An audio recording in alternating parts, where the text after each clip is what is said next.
오늘은 하나님을 향한 구별된 삶이란 제목으로 하나님의 말씀 전파하도록 하겠습니다. 오늘 본문은 우선적으로 분향단에 관한 교례가 나와 있고 11절 이후에는 생명의 속전에 관해서 다루고 있습니다. 하나하나 좀 살펴보도록 하겠습니다. 우선적으로 분향단에 대해서 살펴본다면 분향단은 성소와 지성소를 나누는 휘장 앞에 위치해 있으며 하나님 앞에 향을 태워드리는 일종의 제단입니다. 그리고 그 재료는 조각목과 금으로 되어 있다, 그렇게 이야기가 나와 있습니다. 우리가 이미 성막의 재료를 살펴보고 있지만 이 조각목과 금이 동시에 사용되고 있는 것을 좀 이렇게 자주 보게 되는데, 어디서나 흔히 볼 수 있는, 어떻게 보면 보잘것없는 조각목에 하나님께서는 금을 두르게 하셨습니다. 이것은 조각목을 단지 금으로 돋보이게 하기 위한 하나의 자료로 삼으셨다기보다는 마치 하나님의 사람에 대한 주님의 마음이 담겨져 있다, 그렇게 볼 수 있습니다.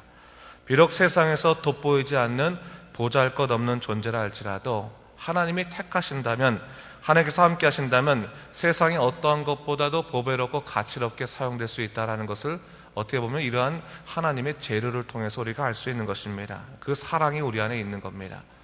특별히 금이라고 하는 어떤 값어치, 비싸다고 하는 값어치로만 생각할 수는 없는데, 이 성경에 보면요, 금에 대한 그 의미가 좀 있습니다. 여러 가지 의미 있는데 가장 대표적인 것이 뭡니까? 순결함, 온전함, 구별됨, 이러한 차원에서 믿음이 금이 많이 비유되는데, 보통 믿음도 이 금으로 비유될 때가 있죠. 정금 같은 믿음이다, 이렇게 얘기하지 않습니까? 그래서 순결하고 온전하며 구별된 믿음이 바로 정금 같은 믿음이다, 그렇게 말을 하죠. 오늘 보니까 이 분향단에 금으로 쌓였다고 하는 것은 어떻게 보면 우리가 영적으로 좀 해석해 본다면 정금과 같은 믿음으로 둘러싸이는 그러한 이 제단에 향이 피어오르는 거죠. 이 향은 요한계시록에 보면 뭐라고 말합니까? 성도들의 기도다 얘기하고 있어요. 그러니까 이 분향단에서 올라가는 그런 이 향을 우리가 다른 말로 본다면 뭐예요? 믿음 위에 뭐예요? 성도들의 기도가 지금 올라가고 있다, 이렇게 한번 생각해 볼 수가 있습니다. 성도들의 기도의 바탕은 바로 이런 정금 같은 기도를 정금 같은 믿음을 바탕으로 해야 한다라는 사실을 우리가 좀 이해할 필요가 있는 겁니다. 이런 분향단에서도 영적인 의미를 발견할 수 있는 거죠. 그렇다면 이러한 분향단이 어디에 위치해 있습니까? 우리 6절 말씀 다시 한번 읽어볼까요? 6절 말씀 시작. 그 제단을 증거계 위 속죄소 맞은편 곧 증거계 앞에 있는 휘장 밖에 두라. 그 속죄소는 내가 너와 만날 곳이며 라고 말하고 있어요. 증거계 앞에 있는 휘장 밖에 놓았다 라고 말하면서, 지성소에는 속죄소 아래 증거계가 놓이는 반면에 그 밖에는, 휘장 밖에는 뭐예요? 향기로운 향이 피어오르는 분향단이 그 위치에 있다라는 것을 볼 수 있습니다. 한번 생각해 보세요. 매일 아침과 저녁 하루에 2번씩 제사장이 향기로운 향을 사르고 또한 등불을 돌아봅니다. 그리고 그들의 마음속에서는 사실은 지성소 안에 있는 하나님의 약속의 말씀이 있죠. 또한 그들의 죄를 사하시는 그 용서의 능력들이 그 안에 있습니다. 하나님의 약속, 우리를 대속하여 주시고 우리를 구원해 주신다는 그 하나님의 약속 앞에서 성도들의 기도가 끊이지 않습니다. 또한 등불이 있기 때문에 항상 말씀을 통해서 자기를 돌아보는 믿음의 삶을 살아가고 있습니다. 정금 같은 믿음을 지키고 있습니다. 어떻게 보면 그것이 바로 우리 믿는 자들의 삶의 모습, 구별된 삶의 모습인 것입니다. 여러분, 우리가 삶을 살아가지만요, 하루 24시간을 세상 삶과 똑같이 살아간다면 어떻게 보면 우리는 하나님의 사람으로 구별된 모습을 찾을 수 없을 겁니다. 구별된 삶이 어디서부터 드러나는 것입니까? 하나님과의 영적인 교제에서부터 우리 구별된 삶이 시작된다는 거예요. 하나님을 향한 기도, 정금 같은 믿음, 말씀을 통한 나를 돌아보는 그러한 삶, 그런 구별된 삶이 우리로 하여금 하나님의 사람으로 바로 서게 만들어준다는 것을 생각해 보게 된다면, 여러분, 이러한 우리 영적인 그런 경건의 생활은 중요하지 않을 수 없는 거예요. 나를 믿음으로 이끄는 그런 삶이다라는 것을 얘기하고 있죠. 오늘 우리 안에 마찬가지입니다. 예수 그리스도의 구원의 약속이 우리 안에 있습니까? 있어요. 우리 안에 있습니다. 우리 마음 가운데 십자가의 대속으로 말미암은 구원의 그런 놀라운 약속이 있습니다. 그 약속이 있기 때문에 우리는 그 약속에 의거해서 이 삶을 살아갈 수 있는 것이고, 언제나 말씀을 등불 삼아서 우리를 돌아볼 수 있게 되는 것입니다. 깨어있는 삶을 살아야 한다는 것을 잊지 말아야 되는 거예요. 근데 오늘 본문을 보니까요, 이 분향단과 등불을 이 제사장들이 관리하는 데 있어서 하나님께서 특별한 원칙을 좀 주신 것을 좀 볼 수가 있습니다. 우리 9절 말씀 한번 볼까요? 9절 말씀 읽겠습니다. 시작.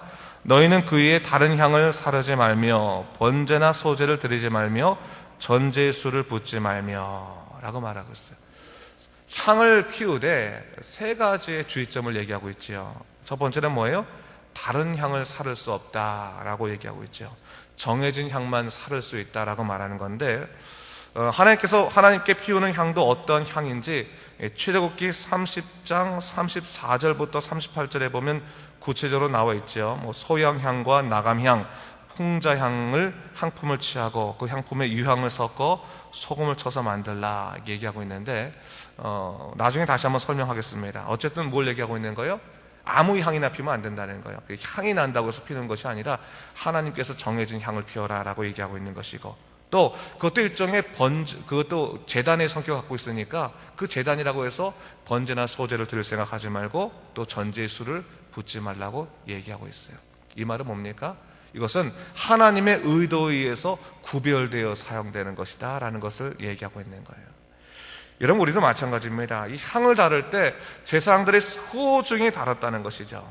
어떻게 보면 참 까다로운 것입니다. 당시에 하나님께서는요, 이 까다로운 절차를 통해서 죄인된 인간을 사실 만나주셨어요. 오늘날은 그렇지 않죠. 오늘날은 하나님께서 그 까다로운 절차를 다 깨트려 버리셨어요. 휘장을 거치시고 예수 그리스도로 말미암아 우리가 마음껏 주님께 기도하게 하시고 예수 그리스도를 통해서 놀라운 구원의 역사에 들어가게 하시는 하나님의 사랑이 우리 안에 있습니다. 그 사랑을 우리가 간직하고 살아가는 것이 중요합니다. 그래 중요한 것은 뭐냐면 그 놀라운 사랑이 있다고 해서 예수 그리스도의 사랑으로 말미암아 우리가 하나님에게 그냥 쉬운 존재가 된 건 아니에요. 그냥 우리의 죄도 안 보이는 존재가 된 것이 아닙니다. 여전히 우리는 죄인된 존재인 것이죠. 자기를 돌아볼 수 있고 자기의 죄를 주님께 온전히 내어드리고 기도할 수 있는 믿음의 사람이 되어야 하는 것이고, 내 의로 의해서 구원받은 것이 아니라 예수께서 나의 죄를 대속하셨기 때문에 구원받았다는 것을 잊지 않게 된다면, 여러분, 우리가 다시 한번 우리의 삶을 돌아볼 때 우리가 정말로 어떻게 주님 앞에 믿음 안에 서야 되는지를 좀 생각해 봐야 됩니다. 정말로 구별된 삶을 살아가고 있는지, 그냥 세상 속에 방황하며 방탕하며 살아가고 있으면서도 그냥 내 스스로 나는 하나님의 사람이라고 스스로 착각하며 살아가고 있는지, 아니면 정말로 영적으로 나를 돌아보게 되면서 하나님 앞에 성결한 믿음의 사람이 되게 해서 정말 나를 돌아볼 수 있는 사람인지를 다시 한번 생각해 봐야 된다는 거예요. 까다로운 절차가 사라졌다고 해서 그 정신까지 사라진 것은 아니죠. 매 순간 나를 돌아볼 수 있어야 되는 것이고, 예수의 십자가 앞에서 우리를 정결케 하신 예수님의 그 크신 사랑, 구원의 능력들을 우리가 붙잡을 수 있어야 한다는 것입니다. 그것을 생각해야 된다는 것이고요. 11절부터는 생명의 속전에 관한 것이죠. 우리 12절 말씀 한번 읽어볼까요? 12절 읽겠습니다. 시작. 내가 이스라엘 자손의 수요를 조사할 때 조사받은 각 사람은 그들을 계수할 때 자기의 생명의 속전을 여호와께 드릴지니 이는 그것을 계수할 때 그들 중에 질병이 없게 하려 함이라 했어요. 이 속전이라고 하는 것은 일종의 세금과 같은 것인데, 여기서 말하는 생명의 속전은 하나님께서 우리의 생명을 주관하신다라고 하는 그 고백에 대한 일종의 물질적인 표시라고 볼 수 있습니다. 사실 이러한 속전은 우리 14절에서 보듯이 20세 이상 된 사람이라면 누구나 다 자발적으로 드려야 했고, 이것은 누구나 똑같이 반세겔씩 드리도록 그렇게 하나님께서 명하셨습니다. 이 속전은 회막의 봉사에 쓰여서 여호와 앞에 기념이 되게 하셨다라고 성경이 기록되어 있습니다. 그런데 여러분, 중요한 것은 이 속전이, 이 생명의 속전이 단지 물질적인 의미 그 이상이 있다는 것을 좀 우리 알아야 된다는 거죠. 16절 말씀을 또 읽어볼까요? 16절 말씀 시작. 너는 이스라엘 자손에게서 속전을 취하여 회막 봉사에 쓰라. 이것이 여호와 앞에서 이스라엘 자손의 기념이 되어서 너희의 생명을 대속하리라 했어요. 자, 여기서 중요하게 우리가 생각할 단어는 뭐냐면 이스라엘 자손의 기념이 되었다라고 하는 거죠. 자, 기념이라고 하는 말은 잊지 않고 지킬 때 기념이 되는 거예요. 그렇죠? 지키지 않는, 잊어버리면 소용없죠. 잊지 않고 지킬 때 기념이 되는 거죠. 그렇기 때문에 기념에는 두 가지의 개념이 동시에 들어있습니다. 하나는 뭡니까? 관심과 또 하나는 뭐예요? 기억이에요. 기억. 이 두 가지가 항상 들어있는 거예요. 관심을 갖지 못하면 기억하지 못하지 않습니까? 기억하지 못하면 지키지 못하는 것입니다. 관심과 기억이 동시에 있는 거예요. 하나님께서는 이 생명의 속전을 통해서 누구나 하나님의 일에 대한 하나님의 권세와 능력에 관한 관심과 기억을 잊지 말라고 얘기하고 계신 겁니다. 이 물질의 이 표지를 통해서 항상 우리에게 너가 잊지 말아야 할 것이 있다. 너는 하나님의 사람이다. 하나님의 사람, 하나님의 일에 너는 관심과 기억을 놓치지 말아야 된다는 것을 얘기하고 있는 거예요. 그런 의미에서 하나님께서는요, 부하다고 해서 더 받고 가난하다고 해서 덜 받지 않으셨어요. 그런 것들을 다 하나님께서는 생각지 않게 하시고 뭐예요? 공평한 관심을 우리들에게 갖도록 만들어주셨다라고 하는 거예요. 하나님의 사람으로 부름받았다면 누구나 동시에 생각할 것이 있어요. 하나님의 일에 대한 거룩한 관심, 또한 하나님의 놀라우신 일에 대한 기억을 놓치지 말아야 한다고 하는 것입니다. 우리는 마찬가지죠. 하나님께서 오늘 우리의 생명을 구원하셨습니다. 우리를 이끄셨습니다. 오늘도 오늘 임하시는 거예요. 근데 우리가 살아가다 보면요, 피곤할 때가 있어요. 정말 인생이 피곤하고 내 마음대로 되지 않고 속상하고, 그럴 때마다 자연스럽게 하나님의 놀라우신 사랑과 능력이 내게 있음에도 불구하고 그 관심과 기억이 자꾸 사라집니다. 안 그렇겠습니까?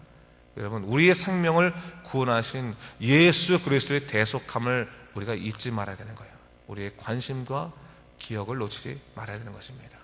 오늘날 하나님께서 우리에게 생명의 속전을 내라고 말씀하지는 않으시죠. 오늘날 신약의 때 예수 그리스도의 보혈의 능력으로 말미암아 우리는 그러한 율법에서부터는 벗어났습니다.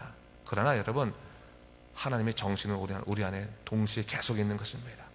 우리가 정말로 영적인 관심이 있는 사람인가, 하나님의 거룩한 일에 대한 기억을 놓지 아니하고 나를 향하신 하나님의 사랑, 그 십자가의 능력, 그것을 잊지 않았을 때 우리 믿음 가운데서 오늘도 굳건하게 살아갈 수 있게 되는 것입니다. 여러분, 다시 한번 우리 자신을 오늘 돌아보면서 오늘 분향단과 생명의 속전 다시 한번 기억해 보면서 구별된 삶, 이것을 통해서 우리가 관심과 기억을 놓치지 않을 수 있습니다. 오늘도 하루 여러분의 삶 속에 가셔서 세상 일에 흘러가느라 하나님의 거룩한 약속들을 놓치지 마시기 바랍니다.